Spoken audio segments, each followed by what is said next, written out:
Exercise 2.16. Table filling. So let's get started. Just to reiterate, this is just an informal chat about how things are going with French lessons here at the school. From what you've said, there's not much to discuss in terms of the syllabus or equipment, and things are basically going really well. That's right. I really enjoy teaching here. That's good news. I notice in some classes you're even ahead of schedule, which is practically unheard of. You've mentioned a few underperforming students, though. Well, there's only one student with major problems, but I'd like to just flag a few of them and maybe mention something to the parents. A stitch in time saves 9 sort of thing. OK, who's first?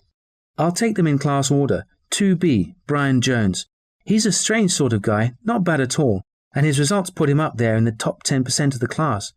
His reading and listening skills are superb. So what's the problem with Brian? He really has trouble paying attention. When we're in the middle of a role play, his mind will just wander and he's in a world of his own. It's not particularly disruptive, it's just that it happens pretty often. Let's just make a note about concentration levels. If he can't pay attention in other classes too, it could be serious. Now on to 4C. It's a great class. We're having some really good discussions. However, I think Lydia Robinson is finding things tricky. Lydia? Is that Robert's sister? They really look alike. That's Lydia with a Y. So it's Lydia. OK, so what's up with Lydia? She's not a bad student really, but she's very bookish. You know, her spelling and grammar are excellent, but she really doesn't understand much when I speak French, and her listening is poor. She just needs to open up more and start communicating. So she needs to be putting her spelling and grammar to good use? You could say that. OK, now on to class 5E.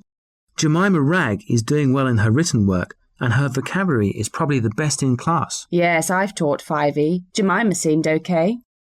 It's when she opens her mouth that things go wrong. Her pronunciation is just awful. Maybe we could ask her parents to make sure that she does more listening and maybe get a private tutor. I really think that would help her pronunciation. OK, who's the last one? I think I can guess. John's son in 6B. No, 6A. I wrote that wrong. Yes, he switched from 6B to 6A. Well, he's a real challenge. Don't get me wrong, he has 100% attendance and he really tries hard, so his effort is exemplary. But what lets him down is his basic grammar. He really hasn't grasped it. So he gives it his all, but he's not going to get any further with his grammar the way it is. That's about the long and the short of it. Every piece of written work is on time, but it's virtually incomprehensible because of his lack of basic grammar.